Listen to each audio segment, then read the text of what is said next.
me siento, saque este momento para elogiarte. Estoy agradecido y aunque otros no te piensen, yo te pienso. Cristo, creo en ti,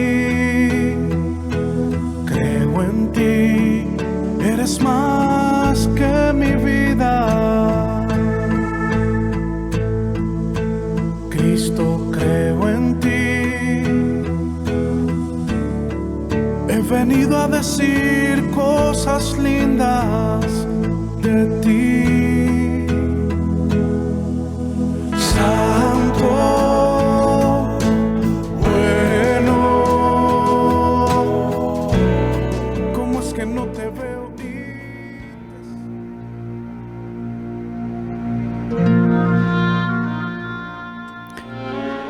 Este mandamiento, hijo Timoteo, te encargo para que conforme a las profecías que se hicieron antes en cuanto a ti, milites por ellas la buena milicia, manteniendo la fe y buena conciencia, desechando la cual naufragaron en cuanto a la fe algunos, de los cuales son Himeneo y Alejandro, a quienes entregué a Satanás, para que aprendan a no blasfemar.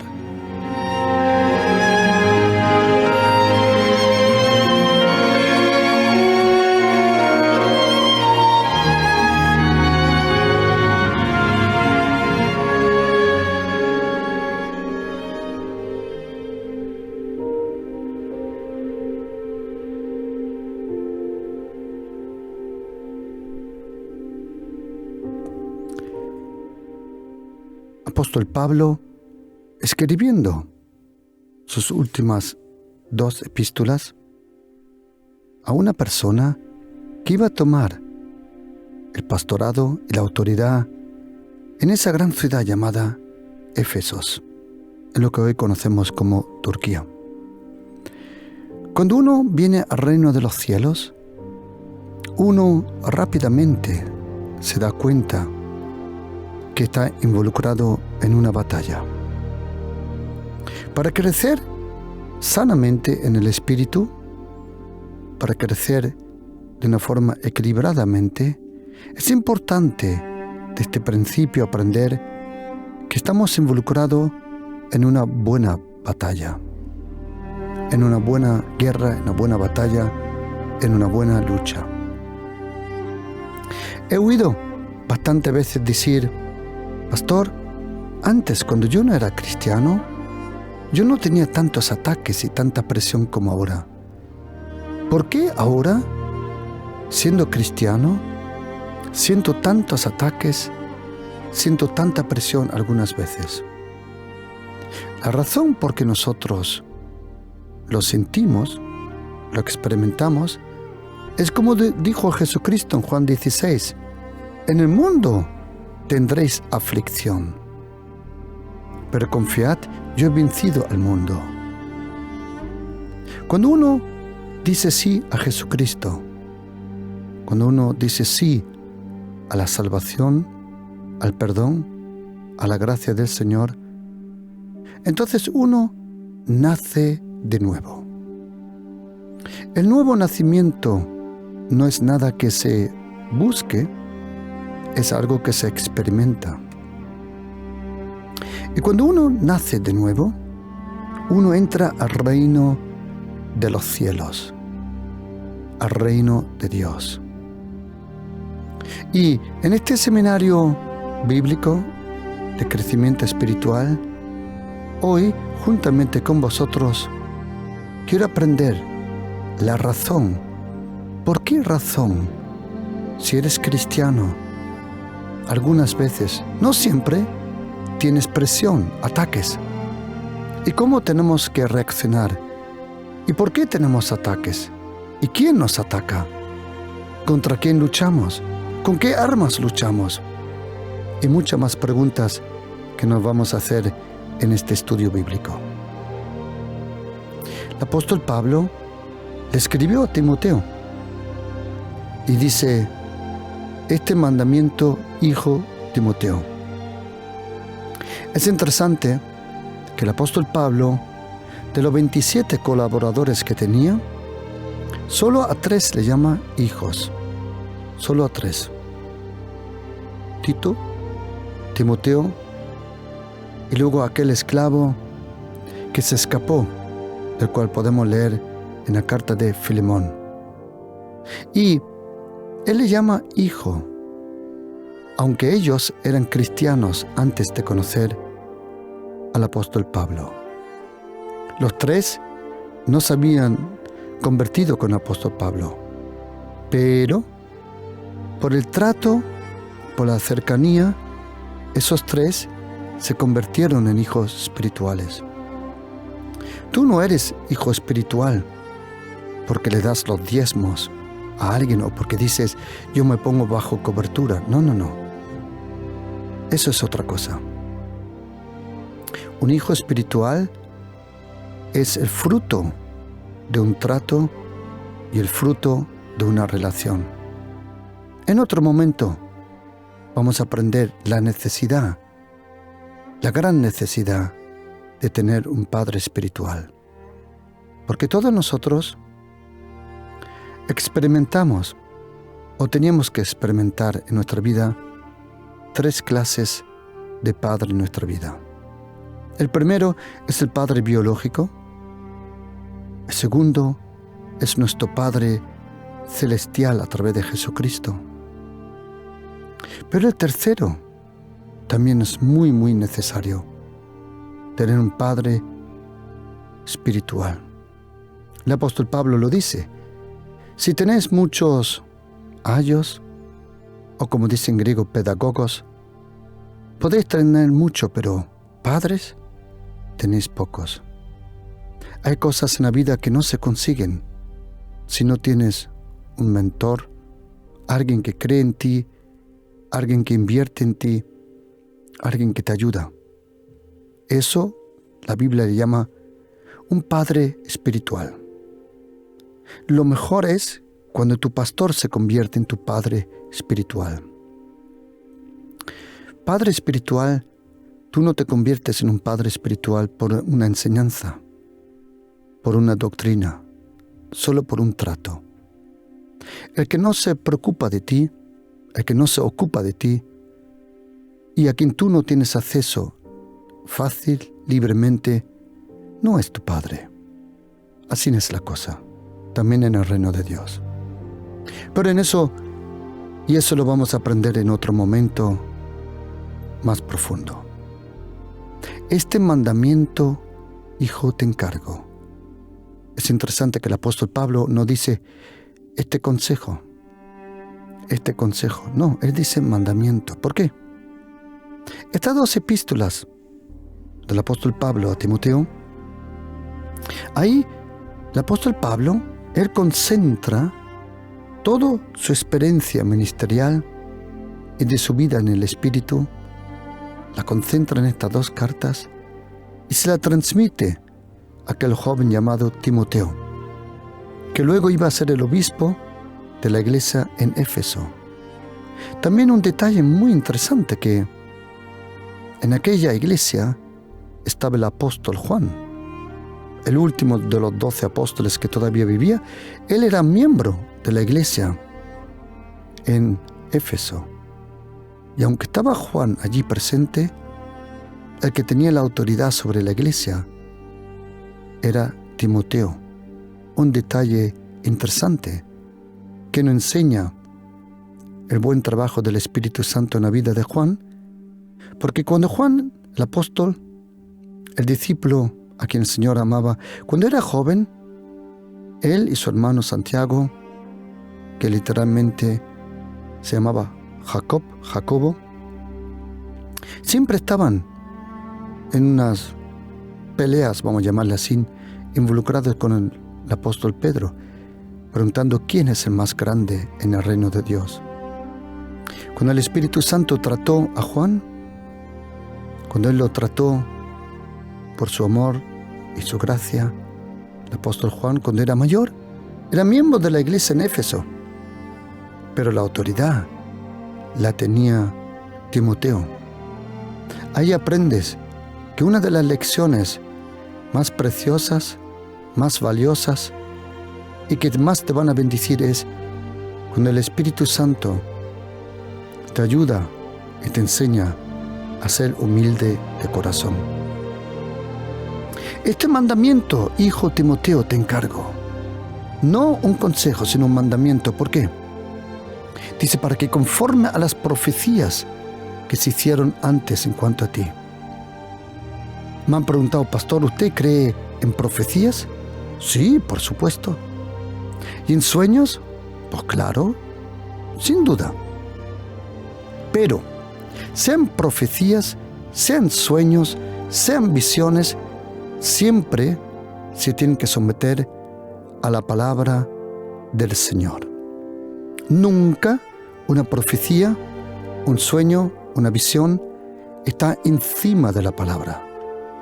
Yo creo en profecías, sí, sin duda. Pero también me he dado cuenta a lo largo de los años que lo que más daño algunas veces a las iglesias hacen son supuestamente algunos que se llaman profetas y no lo son. Y déjame explicarte por qué. Yo creo firmemente en el ministerio profético, sí. ¿Hoy todavía existen personas que Dios ha ungido como profetas? Sí. ¿Es todo lo que dicen profetas lo que viene a la iglesia? Ni de lejos. Y déjame explicar por qué. Mucha gente, cuando entre comillas profetiza, no profetiza. Lo que hace es saber leer las personas. Quiero que sepas que Jesucristo, cuando habló de los falsos profetas, no habló de sus profecías, habló de su estilo de vida. El Señor dijo, por sus frutos les reconoceréis, no por sus profecías. Por eso, tenemos que diferenciar una cosa: el talento profético, el don profético y el ministerio profético. Si tienes la posibilidad, escríbetelo. Existe el don profético, o mejor dicho, para empezar bien, el talento profético, luego el don profético y luego el ministerio profético. Son tres cosas diferentes. Y es importante que lo sepas. Si eres miembro de una iglesia, quiero que sepas que en el mundo espiritual, la autoridad sobre tu vida es el pastor que Dios ha puesto. Si es un pastor verdadero. Y si de verdad estás en una iglesia. ¿Por qué? ¿Por qué digo esto? Porque también muchas veces personas enojadas se van de una iglesia y quieren abrir la suya. O dividen una iglesia para abrir otra. Pues mira, querido, quiero decirte una cosa. Eso no es del Señor. El que divide una iglesia para, entre comillas, abrir otra, eso es diabólico y ya está condenado a fracasar y siempre fracasa. Pero una iglesia no se abre. Una iglesia nace, porque dice primera carta de Juan, capítulo 5, versículo 4 y 5, que todo lo que es nacido de Dios vence al mundo. Por eso la iglesia nace, es un nacimiento en el Espíritu. Ok. Y cuando Dios el Padre pone una autoridad sobre tu vida, es la máxima autoridad que Dios el Padre permite en su iglesia. No son los obispos, tampoco un cardenal o apóstoles, no. La máxima autoridad es el pastor de la iglesia local. Es la máxima autoridad.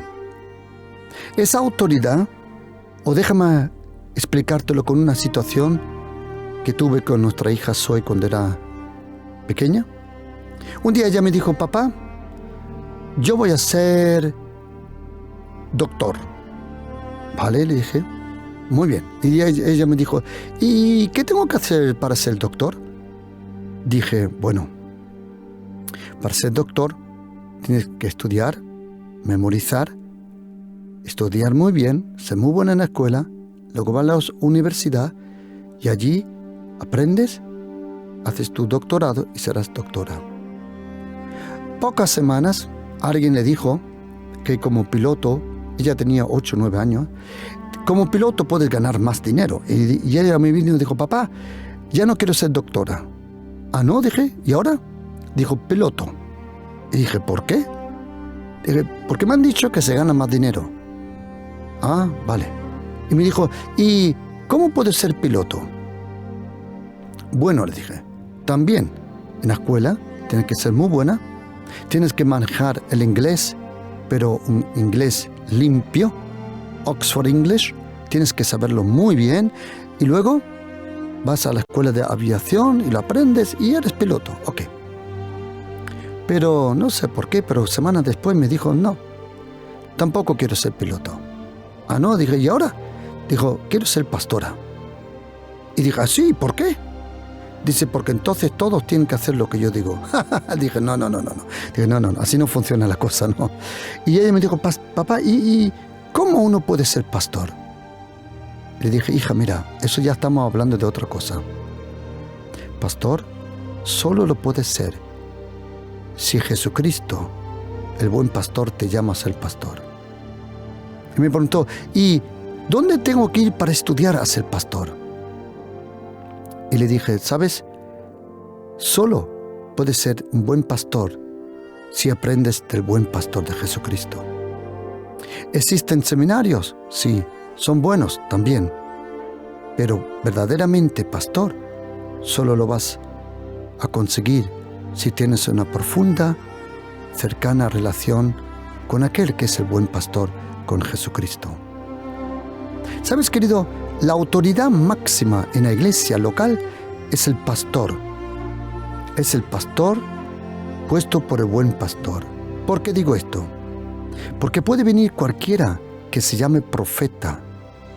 No tiene ningún derecho a decirte algo fuera de lo que tu pastor tiene de autoridad y de cuidado de tu vida. Yo he visto bastantes veces que viene algún, vamos a llamarle en andaluz, petardo que viene por ahí, algún petardo, y deja unas profecías y trae más desorden que todo. Por eso, toda profecía tiene que someterse a la iglesia local, al trato local de una persona. Nadie tiene el derecho de decirte una profecía fuera del pastorado del cual tú estás. La autoridad la tiene tu pastor. Absolutamente. ¿Por qué? Porque no es el profeta, no es el apóstol, no es el evangelista, no es el maestro. El único que va a dar cuentas por tu vida en el fin de los días es aquel que era y es tu pastor. Es el único a quien Jesucristo le va a pedir cuentas por tu vida. ¿Por qué digo esto? Porque hay bastantes, entre comillas, profecías, profetas. Y la verdad que existen profetas, sí, pero ¿cuántos de los profetas no profetizan sino leen la persona? Hay personas que saben leer la necesidad. Ven a una persona, perciben lo que necesita la persona, le dicen algo y tocan justamente en el blanco del corazón de esa persona. ¿Es una profecía? No. Es simplemente psicología, pero no es profecía. Una profecía nunca te puede decir algo contrario o otra cosa de lo que Dios a ti personalmente te ha dicho. La profecía siempre confirma lo que el Señor ya te ha hablado a ti. La profecía acompaña lo que el Señor te ha dicho a ti. Aquí dice el apóstol Pablo, y es interesante que 3 veces en sus cartas el apóstol Pablo le recuerda a Timoteo sobre los dones, las profecías y el ministerio que el Señor le ha dado. Y dice, para que conforme a las profecías en una vida de un cristiano, no habrá muchas profecías. No es así que tú todas las semanas recibes una profecía. Eso no existe. Eso es absurdo. Realmente, verdaderas profecías del Señor vas a recibir a lo mejor 2 o 3 o 4 en toda tu vida. ¿Por qué? Porque tú eres guiado por el Espíritu Santo de Dios y por su palabra. Es su palabra la que día a día te ajusta y te guía. Y es el Espíritu Santo el que te lleva, el que te ayuda. Que puede venir alguien y tenga una palabra para ti. Es algo bueno, pero siempre sometido al pastorado de la iglesia local. Nunca para afuera, siempre para adentro. Por eso yo creo en profecías, sí, pero también he visto muchas cosas absurdas que no tienen que ver nada con profecías. Yo creo en profecías. Más, he estado con profetas, verdaderos profetas, porque hay que diferenciar lo que es el talento profético, lo que es el don profético y lo que es el ministerio profético. Me explico cortamente un poquito porque tenemos que seguir. El talento profético es personas que son sensibles para recibir una palabra. Pero es interesante que hay tanta gente que tiene palabras para otros, pero palabras para ellos mismos no tienen ninguna. Yo conozco gente que tiene una vida caótica, la familia es caótica, ellos son caóticos y van repartiendo profecías por ahí. Eso es absurdo, eso es de tontos, eso no existe. Mira, existe el talento profético. Significa que alguien es sensible, tiene una relación con el Señor y tiene un talento y de vez en cuando recibe una palabra y con amor, cariño y humildad se lo dice a una persona. Luego tenemos el don profético. El don profético, que es una persona que ya por la experiencia el Espíritu Santo lo usa un poquito más. Esos dones siempre se usan en la iglesia bajo la autoridad del pastorado. Lo digo otra vez porque si no va a haber mucho daño con esas supuestas profecías.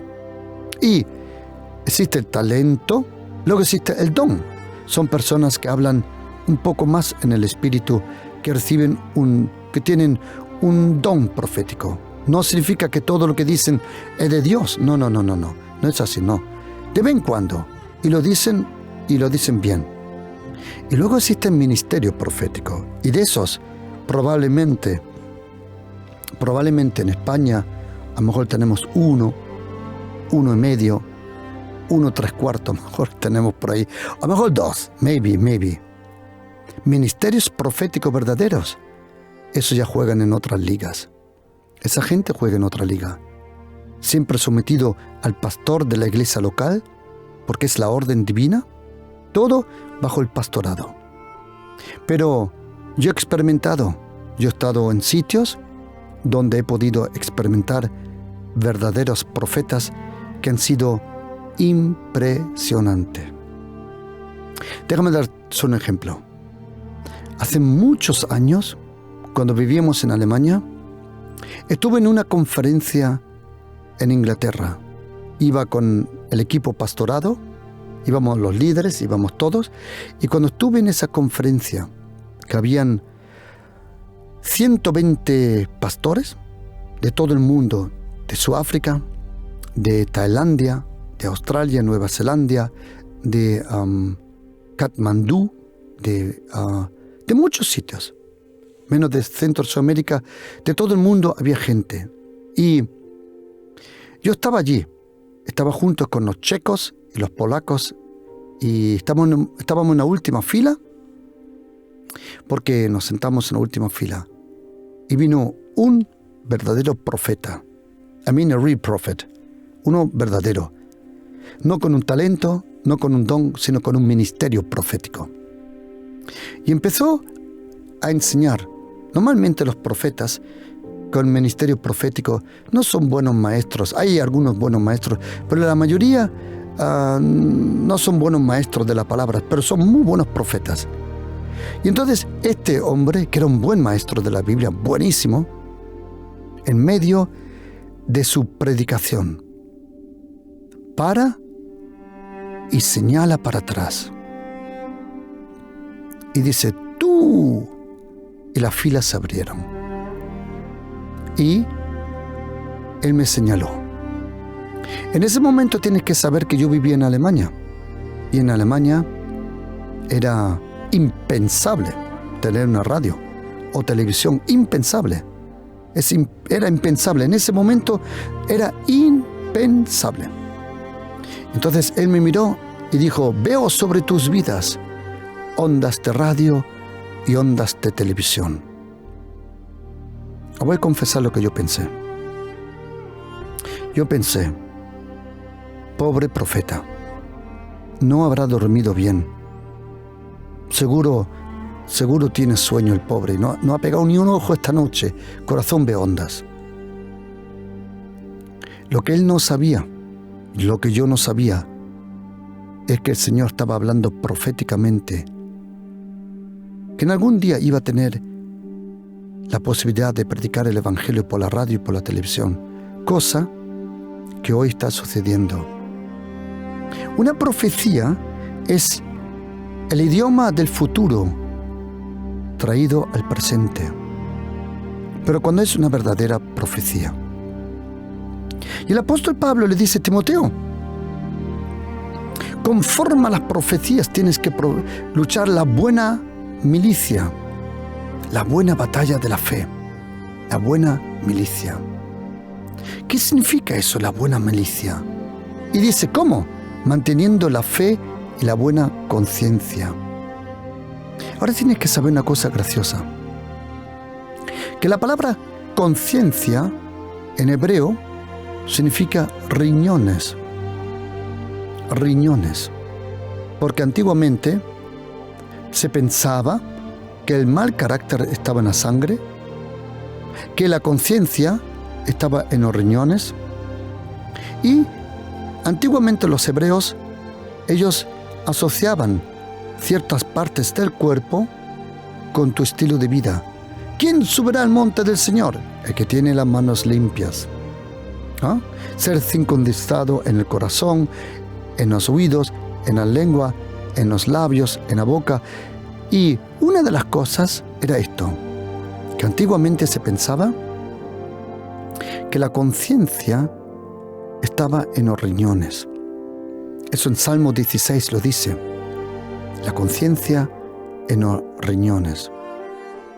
Y el apóstol Pablo dice, manteniendo la fe y una buena conciencia.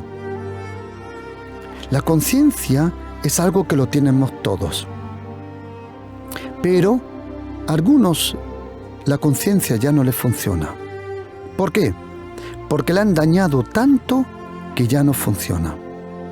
En la carta de los Hebreos, capítulo 9, versículo 14, dice que la sangre de Jesucristo limpió nuestra conciencia.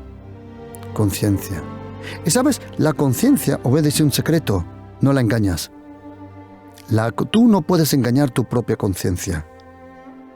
Tú no puedes sobornar a tu propia conciencia. No. Porque la conciencia sana siempre tiene los parámetros del reino de Dios. En la conciencia sana se sabe lo que es justo y lo que es injusto. En la conciencia sana se sabe lo que es verdad y lo que es mentira. Pero cuando una persona miente tanto, su conciencia está muerta, no funciona. Por eso cuando esa persona habla, como el padrino, su hijo, el padrino, en la segunda película, tercera película, él dice, yo siempre digo la verdad. Y cuando miento, también digo la verdad. Gente que tiene la conciencia muerta no se da cuenta que vive una mentira. Se cree que lo que dice es verdad. Yo he oído presidentes de naciones decir, yo soy ateo, yo no creo en nada. Y esos presidentes mienten, y tú dices, impresionante cómo miente ese hombre, pero solo tú te das cuenta que él miente. Él no lo sabe. Él se cree que todo está bien. ¿Por qué? Porque no tiene conciencia. Es lo mismo con un asesino de serie. Cuando mata, no tiene conciencia. O como Heydrich, que hoy se está festejando el día cuando hubo un atentado a Reinhard Heydrich, el que organizó los campos de concentración. Él tampoco tenía conciencia, la perdió.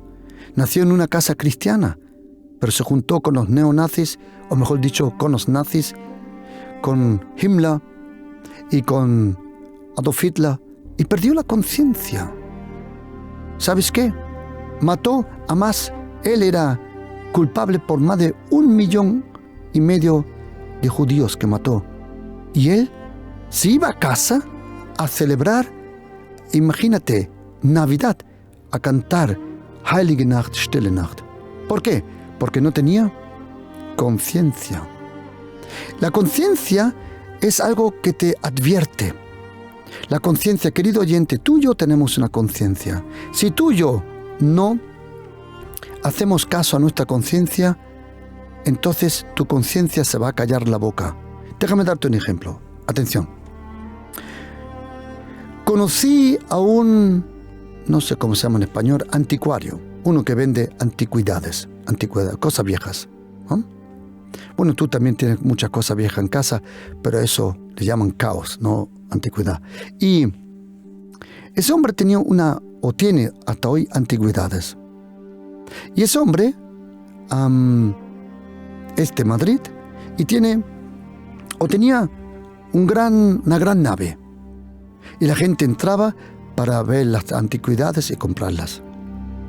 Él, como quería proteger su nave, su negocio, él compró un Doberman, un perro alemán, de esos que siempre parecen que siempre están nerviosos, un Doberman. Y el Doberman da miedo verlo. Pero había un problema. Siempre que entraba alguien al negocio, el Doberman ladraba. Y este hombre, para que no espante a los clientes, él obligaba al perro a callarse. ¿Cómo? Cogió un palo y le pegó una vez para que callase la boca. La próxima vez, cuando entró clientes para comprar, de nuevo el perro ladró y el amo cogió el palo y entonces el perro se cayó la boca. Le cayó la boca al perro. Un día, este hombre se fue un fin de semana. Dejó la nave, dejó al perro cuidando la nave. Cuando regresó el lunes, la nave se la habían vaciado, o como se dice en español, completamente vacío. Este hombre pensaba, si me han robado todos los muebles y todas las antigüedades, se la han llevado, entonces primero han tenido que matar a mi perro. Fue a la oficina y el perro estaba acostado sobre la manta. Cuando el hombre entró y el perro levantó la cabeza, ¿sabe lo que hizo? Se encogió el rabo, dio la vuelta y empezó a tiritar de miedo. ¿Sabes por qué? Ese hombre yo lo oí decir, yo tuve la culpa que me robaron la tienda, porque yo le callé a mi perro, le cerré la boca.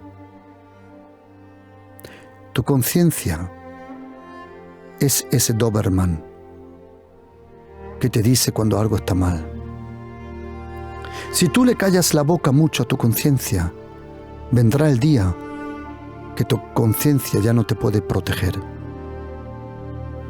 Seas ateo, o feo, o agnóstico, seas cristiano o no, todo ser humano tiene una conciencia.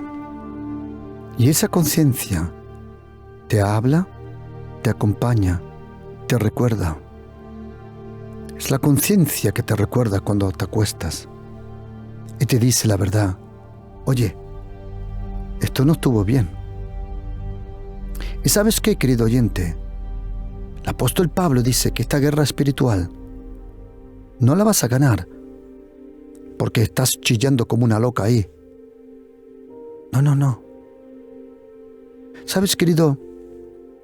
Esta guerra espiritual se gana por la gracia de la santidad en tu vida. Es la santidad, es el traje de camuflaje. ¿Qué significa eso? Que si tú eres una persona corrupta, mentiroso, chismoso, tú no puedes reprenderle a los demonios. ¿Por qué no?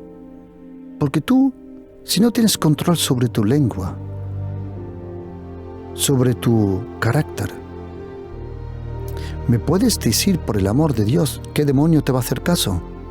Se burlan de ti en toda la cara. Porque ellos dicen, antes que tú quieres controlarme, contrólate a ti mismo.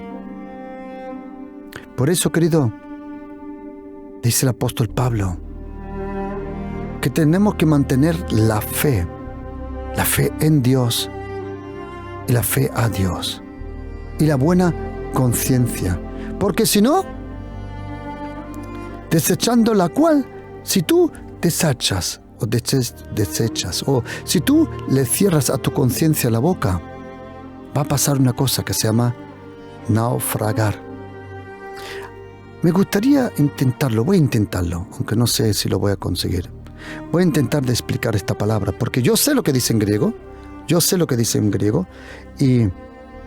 Ok, voy a intentarlo.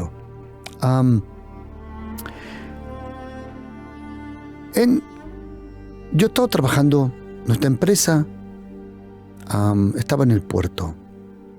Significa que he trabajado muchísimos años con marineros, con barcos, yates, mayormente yates, son de 11, 14 metros, yates privados, barcos grandes de 105 metros. El barco más grande que hemos estado trabajando era más de 300 metros, un petrolero, que tienes que ir en bicicleta de un sitio a otro, tan grande es el barco. Ahora, en el mundo náutico, creo que se dice en español, hay que diferenciar lo que es naufragar y lo que es hundirse. Cuando un barco se hunde es una cosa. Cuando un barco naufraga, creo que se dice en español, igual, naufraga, porque yo sé lo que quiero decir. En alemán se llama Schiffsunglück. Untergang es cuando se hunde y Schiffsunglück cuando uno toca fondo. Y a eso voy. Atención ahora. Atención. Cuando un barco se hunde en lo profundo, como la Titanic, que está a 4.000 metros de profundidad, la Titanic. Ok. ¿Pero qué es un naufrago o naufragar? ¿Qué significa eso?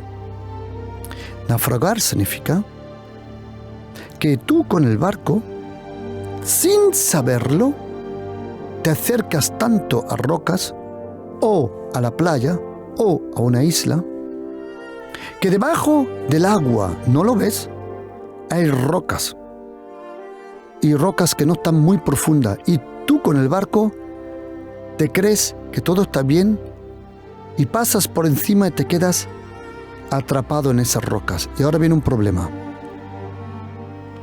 La estática del barco soporta mucho. ¿Sabías que un petrolero grande de 300 metros, cuando vienen las olas, el barco se puede retorcer 1 metro, de adelante a atrás 1 metro, 1 metro? Hay unos infrarrojos que el capitán, esos infrarrojos nosotros poníamos, que el capitán puede ver cuánto se retuerce el barco. El barco parece de hierro, estático, pero no lo es dinámico. Cuando las olas se mueven. Pero hay una cosa, el barco le puede dar una ola grande, no le pasa nada. Una tormenta la soporta, pero hay una cosa que un barco no soporta, y es esto. Cuando el barco, por alguna razón, pasa por encima de esas rocas, arrecifes algunas veces, y se queda trancado. En ese momento pasa algo, que la estática del barco cambia. Y el barco soporta las olas, sí, tormentas también. Pero lo que no soporta son esas rocas debajo de agua.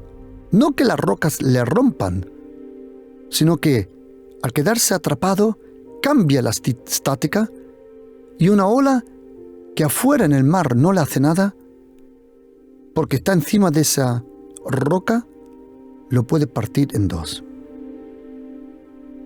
Cuando el apóstol Pablo le dice a Timoteo que tiene que mantener la buena conciencia, también le está diciendo: no te acerques a lo que no te tienes que acercar. Ten cuidado que no te quedes atrapado.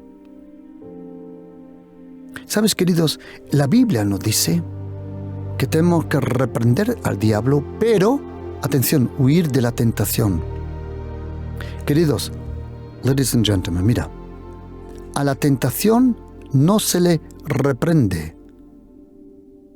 A la tentación se huye. A quien tienes que reprender es a Satanás. Yo he oído personas que han dicho: no, yo sé, todo está en control. ¿Sabes qué? Te has acercado mucho a esas rocas debajo de agua. ¿Y sabes qué? Vas a naufragar. ¿Por qué? Porque tú fuiste creado para soportar presión diabólica. Lo puedes vencer. Ataques demoníacos, lo puedes vencer. Pero ¿sabes lo que te parte en dos? Son los zorros y las zorras pequeñas. La poca levadura de la maldad y del pecado.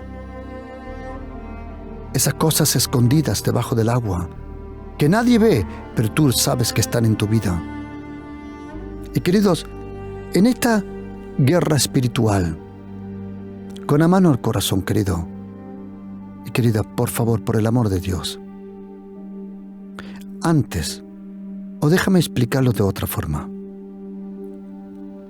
¿Cuántas veces han venido mamás y papás para buscar consejería sobre sus hijos, sus hijas, porque están atormentados por demonios? Y cuando vienen y me siento con ellos y hablo y percibo en el espíritu muchas veces que la razón por que a los hijos le va así son por los padres. ¿Por qué? Porque me piden que libren a sus hijos, pero ellos quieren seguir con el mismo estilo de vida. No. ¿Os acordáis? Marcos 9, el padre del hijo, ese niño que estaba endemoniado.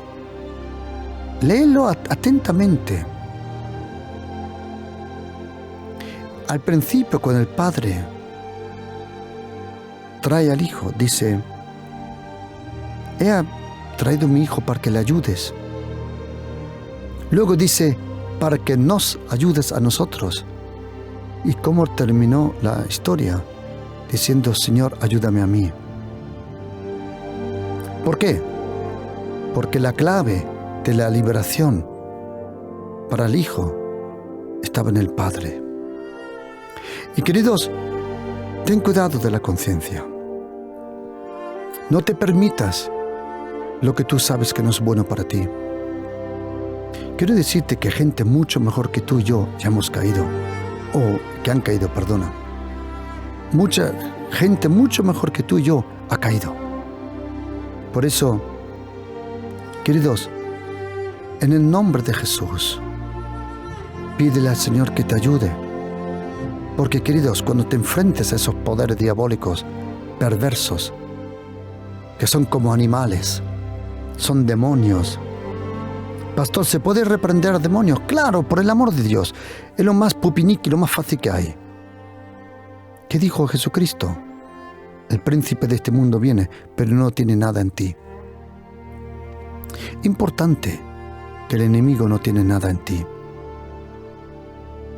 El apóstol Pablo, la buena batalla de la fe, esa buena batalla de la fe, se encuentra en 1 Timoteo 1:18. 1 de Timoteo 6:12 y 2 de Timoteo 4:7. Imagínate, el apóstol Pablo era una persona honesta que nos dijo que todo aquel que quiere andar piadosamente en el Señor va a tener ataques. ¿Contra quién estás luchando? Algunas veces contra tus costumbres culturales, algunas veces contra tu carácter, algunas veces contra tu carne, algunas veces contra cosas del pasado que te quieren alcanzar, pero algunas veces contra poderes diabólicos. Lo bueno es que uno percibe qué clase de batalla uno está involucrado. Por eso, querido, lucha la buena batalla para tu familia. Ponte la armadura de Dios. Acércate al Señor. En la guerra espiritual hay momentos donde tú estás lleno de fuerza y poder que te puedes comer a todo. Pero en la guerra espiritual también hay momentos donde lo único que tienes que hacer es esconderte. Señor, eres mi refugio. Señor, ayúdame. Por eso, querido oyente, todos nosotros cristianos estamos en una batalla. ¿Todos los días? No, gracias a Dios no. Déjame darte, para terminar, un ejemplo, para que veas un ejemplo sobre la guerra espiritual, una anécdota del Antiguo Testamento. Dios el Padre, a Abraham, a Isaac, a Jacob, le prometió la tierra prometida. Cuando Moisés saca al pueblo de Egipto, dice la Biblia, con la mano y con la vara en alto, dice la Biblia que salieron y llegaron a la tierra prometida. ¿Y sabes que había en la tierra prometida? ¿De quién era la tierra? De Israel. Era prometida al pueblo de Israel. Pero cuando llegaron, cuando Josué llegó a la tierra prometida, dice la Biblia que habían 31 reyes paganos esperando. ¿Querés saber una cosa? Moisés, para salir de Egipto, pasar el desierto, solo tuvo que vencer 2 reyes.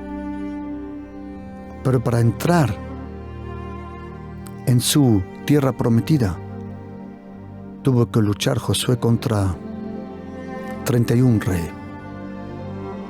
Y quiero que oyes esto, querido. Yo sé que tú tienes un sueño, yo sé que tú tienes un proyecto, yo sé que tienes una visión, yo sé que tú tienes un anhelo, yo sé que te gustaría alcanzar algo. Quiero que estés atento a esto. Oye lo que dice la Biblia de Josué. Por mucho tiempo tuvo guerra Josué con estos reyes. ¿Por cuánto? Por mucho. Y ahora oye esto. No hubo ciudad que hiciese paz con los hijos de Israel. Dice, todo lo tomaron en guerra. Todo lo tienes que tomar en guerra. Y querido, por favor, por el amor de Dios, ponte las pilas en el nombre del Señor Jesús. Hay personas que me han dicho, sí, pero doctrinalmente no lo comprendo. Por el amor de Dios. ¿Tú te crees que los demonios te van a decir, sabes, porque tú no tienes la doctrina, yo no te voy a atacar? Come on. Estamos en una guerra espiritual. Aquel que está en nosotros es más grande que aquel que está en el mundo. ¿Por qué hay una batalla? La batalla principalmente no es por tu coche o por tus cosas materialísticas. No, es una batalla por las almas. Y tenemos que predicar el evangelio del reino de los cielos, el evangelio de la gracia, el evangelio de Jesucristo, el evangelio del reino de Dios. Queridos, ¿hay lucha? Sí, tú lo sabes. Si no me crees, ¿cuántas veces te cuesta levantarte por la mañana? Mira la lucha que tienes para leer la Biblia.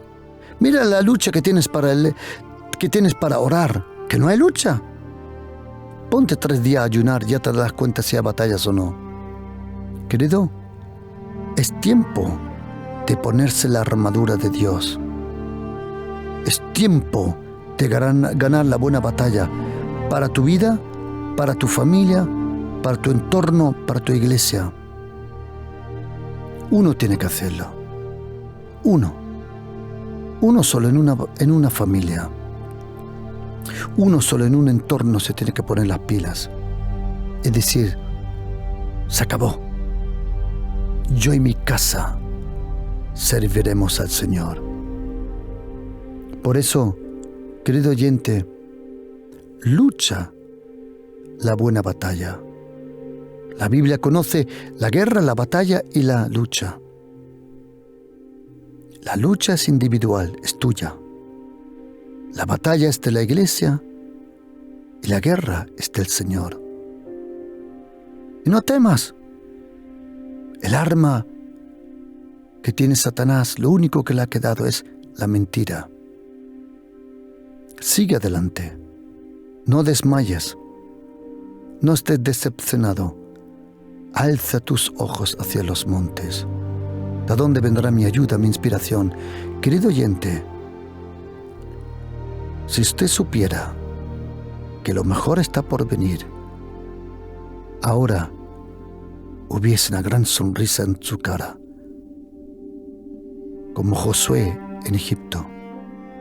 Lo metieron al pozo, pero él sabía el sueño que tuvo.